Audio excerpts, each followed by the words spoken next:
പ്രിയപ്പെട്ട മുഅ്മിനീങ്ങളെ, പരിശുദ്ധമായ പരിപാവനമായ റബീഉൽ ആഖിർ മാസത്തിലേക്ക് നമ്മൾ എല്ലാവരും കടന്നു. അല്ലാഹു തആല ഈ മാസത്തിൽ ഒരുപാട് നന്മകൾ ചെയ്യാൻ, ഒരുപാട് ഇബാദത്തുകളൊക്കെ ചെയ്യാൻ റബ്ബ് നമുക്ക് തൗഫീക്ക് തന്ന് അനുഗ്രഹിക്കട്ടെ. ആമീൻ. പലരും ചോദിച്ചു, ഉസ്താദ് റബീഉൽ ആഖിർ മാസത്തിലേക്ക് നമ്മൾ കടന്നല്ലോ, ഈ റബീഉൽ ആഖിർ മാസത്തിന്റെ നഹ്സുള്ള ദിവസങ്ങൾ ഒന്നുകൂടി പറയുമോ എന്ന് ചോദിച്ചിരുന്നു. ഇൻഷാ അല്ലാഹ് നമ്മൾ ഇന്നത്തെ ക്ലാസ്സിൽ ആ നഹ്സുള്ള ദിവസങ്ങൾ പരിചയപ്പെടുത്തുന്നുണ്ട്. അതോടൊപ്പം തന്നെ ആ നഹ്സുള്ള ദിവസങ്ങളിൽ ഇപ്പോൾ ഒരു നല്ല കാര്യം, ഇപ്പോൾ കല്യാണമുണ്ട്, അത് നഹ്സുള്ള ദിവസമാണ്, എന്ത് ചെയ്യാം? കല്യാണം മാറ്റിവെക്കണോ? അതോ ഇതിനുള്ള പരിഹാരം എന്താണ്? ഇൻഷാ അല്ലാഹ് കൃത്യമായ പരിഹാരം നമ്മൾ ഇൻഷാ അല്ലാഹ് പറയുന്നുണ്ട്, അത് കേട്ടു നോക്കുക. അതോടൊപ്പം തന്നെ ഈ റബീഉൽ ആഖിർ മാസത്തിലെ 5 സമയങ്ങൾ, റബീഉൽ ആഖിർ മാസത്തിൽ എന്നല്ല ഇനിയുള്ള എല്ലാ മാസങ്ങളിലും ദിവസങ്ങളിലും 5 സമയങ്ങൾ, 5 കാര്യങ്ങൾ പ്രത്യേകം നമ്മൾ ശ്രദ്ധിക്കണം. ഇല്ലെങ്കിൽ നമ്മുടെ മുഖത്തുള്ള ഈമാൻ നഷ്ടപ്പെടും. നമുക്കെപ്പോഴും പ്രയാസങ്ങളും പ്രശ്നങ്ങളും സങ്കടങ്ങളും ദുരിതങ്ങളും എപ്പോഴും ഒരു പരാജയമായിരിക്കും ജീവിതത്തിൽ ഉണ്ടാവുക. അള്ളാഹു കാത്തുരക്ഷിക്കട്ടെ. അപ്പോൾ ജീവിതത്തിൽ എപ്പോഴും സമാധാനവും സന്തോഷവും ഉണ്ടാവാൻ 5 സമയങ്ങൾ, 5 കാര്യങ്ങൾ നമ്മൾ പ്രത്യേകം ശ്രദ്ധിക്കേണ്ടതുണ്ട്. അത് ഏതൊക്കെയെന്ന് വിശദമായി പറയുന്നു. കൂടാതെ ഒരു സഹോദരി ചോദിച്ചു, ഉസ്താദേ ഖുർആൻ ഓതുമ്പോൾ കാല് നീട്ടി വെച്ച് ഖുർആൻ ഓതാമോ, കിബിലയിലേക്ക് കാല് നീട്ടി വെക്കാമോ എന്നൊരാൾ ചോദിച്ചിരുന്നു. അതിന്റെ ഉത്തരം നമ്മുടെ ക്ലാസിന്റെ അവസാനം പറയുന്നുണ്ട്, കേട്ടു നോക്കുക. അള്ളാഹു തആല നമ്മളെ സ്വീകരിക്കട്ടെ. ആമീൻ. അസ്സലാമു അലൈക്കും വറഹ്മത്തുള്ളാഹി തആല വബറകാതുഹു. ബിസ്മില്ലാഹിർ റഹ്മാനിർ റഹീം. അല്ലാഹുമ്മ സ്വല്ലി വസല്ലിം വബാരിക് അലാ റസൂലിക സയ്യിദിനാ മുഹമ്മദിൻ വഅലാ ആലിഹി വസ്വഹ്ബിഹി അൽഫായിസീൻ അജ്മഈൻ. അമ്മാ ബഅദ്. ബഹുമാന സ്നേഹം നിറഞ്ഞ സഹോദരിമാരെ, സഹോദരങ്ങളെ, അൽഹംദുലില്ലാഹ് വിശുദ്ധമായ റബീഉൽ ആഖിർ മാസം, ആ റബീഉൽ ആഖിർ മാസത്തിന്റെ ആദ്യത്തെ 1-ാമത്തെ ദിവസത്തിലാണ് നമ്മളെല്ലാവരെയും അല്ലാഹു തആല ചേർത്തിട്ടുള്ളത്. പടച്ചവൻ ഈ മാസം നമുക്ക് എല്ലാവിധ ഖൈറിന്റെ, സലാമത്തിന്റെ, റാഹത്തിന്റെ ഒരു മാസമാക്കി പടച്ചവൻ മാറ്റി അനുഗ്രഹിക്കുമാറാവട്ടെ. ആമീൻ യാ റബ്ബൽ ആലമീൻ. പലരും ചോദിച്ചു, ഉസ്താദേ ഈ റബീഉൽ ആഖിർ മാസത്തിലേക്ക് നമ്മളിപ്പോൾ കടന്നല്ലോ, അപ്പോൾ ഈ റബീഉൽ ആഖിർ മാസത്തിന്റെ നഹ്സിന്റെ ദിവസങ്ങൾ ഏതൊക്കെയാണ് എന്ന് പലരും ചോദിച്ചിരുന്നു. റബീഉൽ ആഖിർ മാസത്തിന്റെ ഒരു 10 ദിവസങ്ങളാണ് നമ്മൾ സൂക്ഷിക്കേണ്ടത്. അത് സൂക്ഷിച്ചാൽ ഇൻഷാ അല്ലാഹ് വലിയ ഖൈർ നമ്മുടെ ജീവിതത്തിൽ ഉണ്ടാകും. അതായത് ഈ 10 ദിവസങ്ങൾ നമ്മൾ ഇനി ഒന്നും ചെയ്യാൻ പാടില്ല, വീട്ടിൽ തന്നെ ഇരിക്കണം, പുറത്തു പോകാൻ പാടില്ല, കല്യാണത്തിന് പോകാൻ പാടില്ല, എന്തെങ്കിലും വാങ്ങാൻ പാടില്ല എന്നൊന്നും അല്ല ഈ പറഞ്ഞതിന്റെ അർത്ഥം. മറിച്ച് എല്ലാ മാസത്തിലും എന്തുണ്ടാകും? ചില ദിവസങ്ങൾ നഹ്സുള്ള ദിവസമുണ്ട്. നഹ്സ് എന്ന് പറഞ്ഞാൽ ഒരു ബറക്കത്ത് കുറഞ്ഞിട്ടുള്ള ഒരു ദിവസം. ബറക്കത്ത് അത്രയും ഉണ്ടാവൂല മറ്റു ദിവസങ്ങളെക്കാൾ, അതാണ് അതിന്റെ അർത്ഥം. അപ്പൊ അന്നത്തെ ദിവസം ഒന്നും ചെയ്യാൻ പാടില്ല എന്നൊന്നുമല്ല. നമുക്കിപ്പോ മുമ്പേ നമ്മൾ ഷെഡ്യൂൾ ചെയ്ത് വെച്ചിട്ടുള്ള പല കാര്യങ്ങളും ഉണ്ടാകും. ഒരു യാത്ര പോവാൻ, അല്ലെങ്കിൽ എന്താണ് ഒരു പുതിയ ജോലിക്ക് പോകാൻ, അല്ലെങ്കിൽ എന്താണ് ഒരു പുതിയ വാഹനം വാങ്ങാൻ, അന്നേ നമുക്ക് പോകാൻ പറ്റുള്ളൂ, അല്ലെങ്കിൽ അന്നാണ് നമുക്ക് കിട്ടുക, വേറെ ഡേറ്റ് ഒന്നും ഇല്ല. അല്ലെങ്കിൽ ഗൾഫിലേക്ക് പോകുന്നു, അല്ലെങ്കിൽ നമ്മുടെ മക്കളുടെ കല്യാണം വെച്ചു, അന്നാണ് ഓഡിറ്റോറിയം ഉള്ളത്, പിന്നെ വേറെ ദിവസമില്ല. അപ്പൊ അങ്ങനെ ഒരുപാട് നമ്മൾ കുടുങ്ങിപ്പോകുന്ന സാഹചര്യം ഉണ്ടാകും. അപ്പോൾ നമുക്ക് മാറ്റാൻ പറ്റുന്നതാണെങ്കിൽ മാറ്റിയാൽ ഖൈർ. ഇനി അല്ലെങ്കിൽ എന്ത് ചെയ്യുക? ആ ദിവസങ്ങളിൽ ഇപ്പൊ ഏതൊക്കെ ദിവസമാണ്? റബീഉൽ ആഖിറിലേക്ക് നമ്മൾ കടന്നല്ലോ. അപ്പൊ റബീഉൽ ആഖിർ മാസം 3, റബീഉൽ ആഖിർ 5, റബീഉൽ ആഖിർ 13, റബീഉൽ ആഖിർ 16, റബീഉൽ ആഖിർ 18, റബീഉൽ ആഖിർ 21, റബീഉൽ ആഖിർ 24, റബീഉൽ ആഖിർ 25, റബീഉൽ ആഖിർ 26, റബീഉൽ ആഖിർ 28, അങ്ങനെ 10 ദിവസം. റബീഉൽ ആഖിർ 26 എന്ന് പറഞ്ഞാൽ അത് ഈ മാസത്തിലെ ഒടുവിലത്തെ ബുധനാഴ്ചയാണ്. അത് പ്രത്യേകം ഒന്ന് സൂക്ഷിക്കുക. അപ്പൊ ഈ 10 ദിവസം ഇൻഷാ അല്ലാഹ് നമ്മളൊന്ന് കരുതിയിരിക്കുക.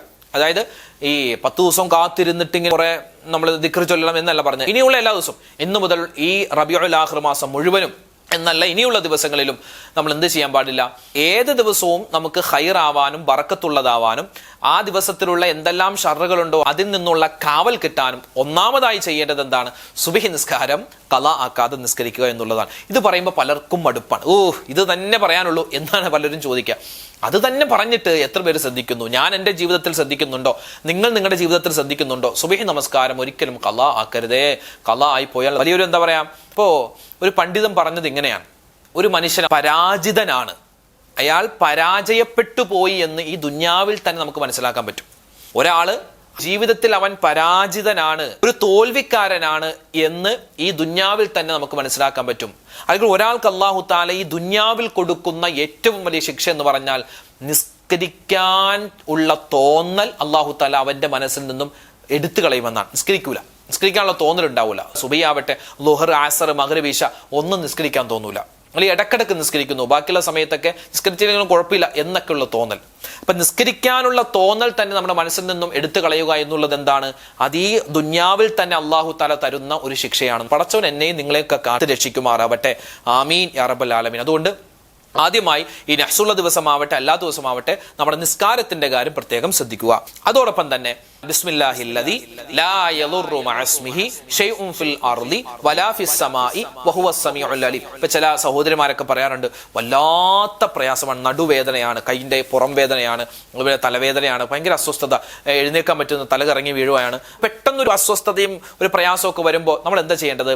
ഒതു എടുക്കാൻ പറ്റുന്ന സാഹചര്യമാണെങ്കിൽ ഒന്ന് ഒതു എടുക്കുക, അല്ലെങ്കിൽ മുഖമൊക്കെ ഒന്ന് കഴുകിയിട്ട് ഖിബ്ലയിലേക്ക് തിരിഞ്ഞിരുന്നിട്ട് എന്ത് ചെയ്യാം? ബിസ്മില്ലാഹില്ലദി ലാ യദുറു മഅസ്മിഹി ഷൈഉൻ ഫിൽ അർളി വലാ ഫിസ് സമാഇ വഹുവസ് സമീഉൽ അലീം. ഈ ദിക്റുണ്ടല്ലോ, ഇത് നമുക്കറിയാം. ഈ ദിക്ർ എന്ത് ചെയ്യാം? 3 അല്ലെങ്കിൽ 5 7 11 പ്രാവശ്യം ബിസ്മില്ലാഹില്ലദി ലാ യദുറു മഅസ്മിഹി ഷൈഉൻ ഫിൽ അർളി വലാ ഫിസ് സമാഇ വഹുവസ് സമീഉൽ അലീം എന്ന് പറയാം. അതോടൊപ്പം തന്നെ അഊദു ബികലിമാത്തില്ലാഹി താമ്മാത്തി മിൻ ശർരി മാ ഖലഖ്, അഊദു ബികലിമാത്തില്ലാഹി താമ്മാത്തി മിൻ ശർരി മാ ഖലഖ്. ഈ ഒരു ദിക്റും നമ്മൾ 3 വട്ടമോ അല്ലെങ്കിൽ 5 വട്ടമോ 7 വട്ടമോ 11 പ്രാവശ്യമോ പറയുക. പിന്നെന്താണ്? അറിയാവുന്ന സ്വലാത്ത് ചൊല്ലിയിട്ട് നമ്മുടെ 2 കൈകൾ ഇഷ്ഫി എന്ന് പറഞ്ഞ് ഊതിയിട്ട് മുഖത്തും നമ്മുടെ കൈകളിലും നമ്മുടെ നെഞ്ചും നമ്മുടെ കാലും എല്ലാ ഭാഗത്തും ഒന്ന് തടവുക. ഇത് വലിയൊരു ഖൈറാണ്. അപ്പോൾ നഹ്സുള്ള ഏത് ദിവസമാവട്ടെ, അത് എല്ലാ ദിവസവും സുബഹി നമസ്കാരം കഴിഞ്ഞൊരു 3 വട്ടമെങ്കിലും ഈ പറയപ്പെട്ട 2 ദിക്റുകൾ ഇൻഷാ അല്ലാഹ് മറക്കാൻ പാടില്ല കേട്ടോ. അപ്പോൾ റബീഉൽ ആഖിർ മാസം ഇൻഷാ അല്ലാഹ് 5 സമയങ്ങൾ ഞാൻ പറഞ്ഞുതരാം. 5 സമയങ്ങൾ അത് ശ്രദ്ധിക്കാതെ പോകരുത്.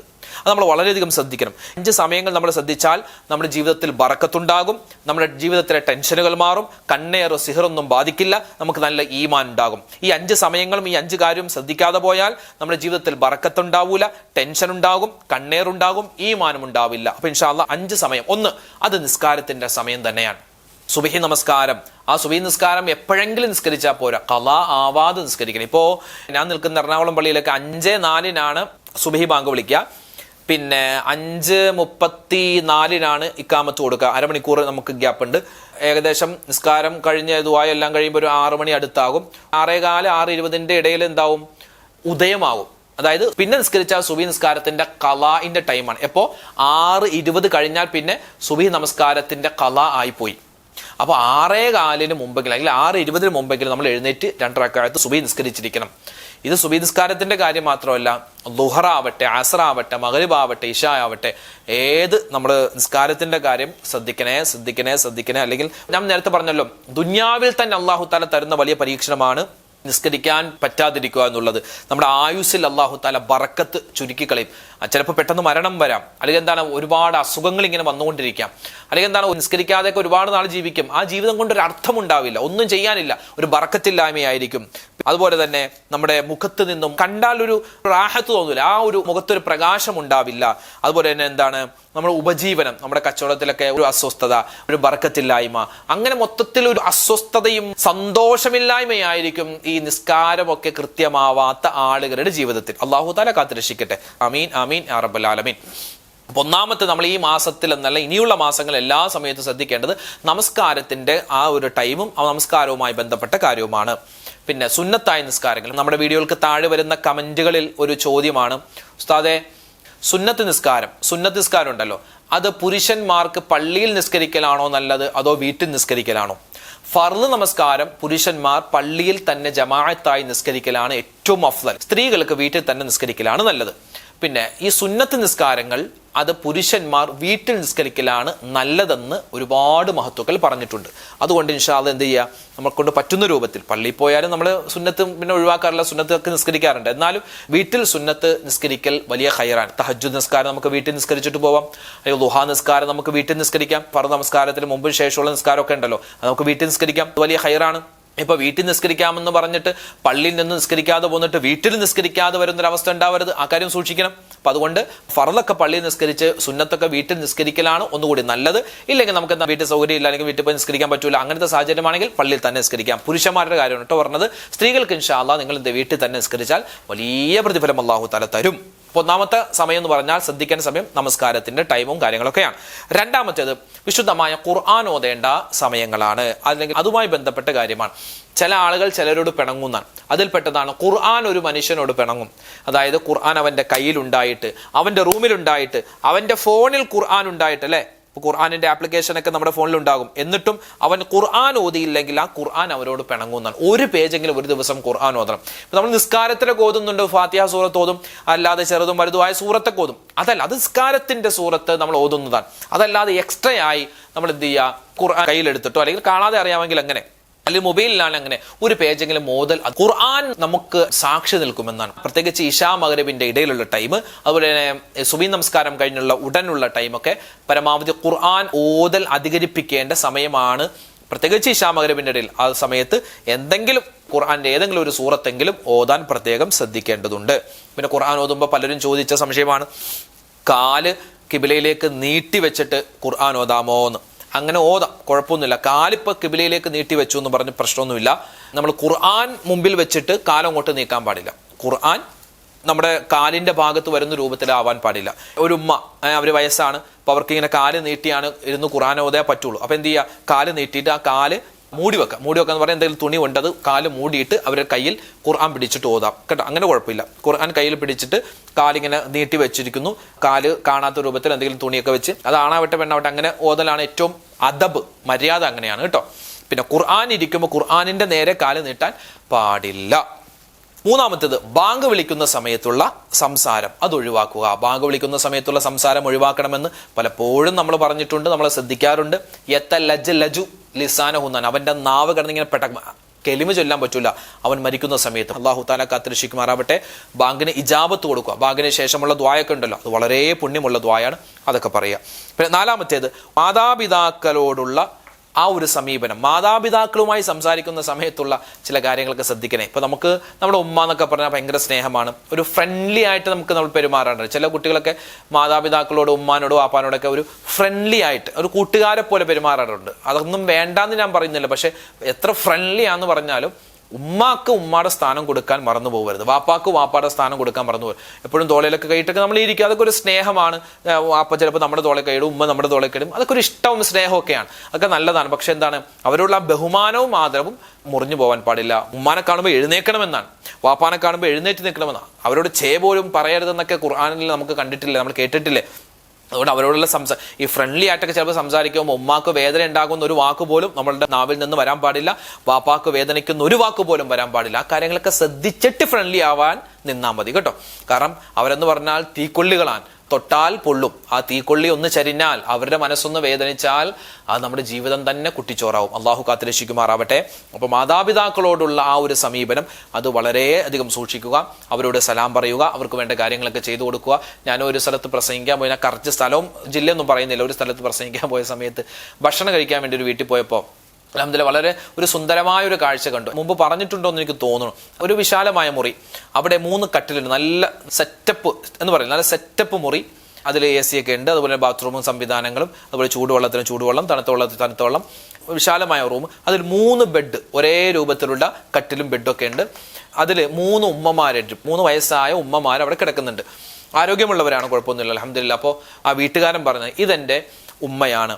ഇത് ഉമ്മ എന്ന് പറഞ്ഞാൽ എന്നെ പ്രസവിച്ചിട്ടില്ല, പക്ഷെ എൻ്റെ വാപ്പ ആദ്യം കല്യാണം കഴിച്ചത് ഈ ഉമ്മയാണ്. അപ്പോൾ ഈ ഉമ്മയെ കല്യാണം കഴിച്ചിട്ട് വർഷങ്ങളായിട്ട് മക്കളില്ലാതിരുന്നപ്പോഴാണ് ഈ ഉമ്മയുടെ നിർദ്ദേശപ്രകാരമാണ് ഈ ഉമ്മാനെ എൻ്റെ വാപ്പ കല്യാണം കഴിച്ചത്. ഇതാണ് എൻ്റെ ഉമ്മ, രണ്ടാമത്തെ ഉമ്മാനെ, ഇതാണ് എൻ്റെ ഉമ്മ. പിന്നെ ഇത് എൻ്റെ ഉമ്മയല്ല, പിന്നെ ഇതെൻ്റെ ഭാര്യയുടെ ഉമ്മയാണ്. ഭാര്യയുടെ വാപ്പ മരണപ്പെട്ടു പോയി, ഭാര്യ ഒരു മോളാണ്.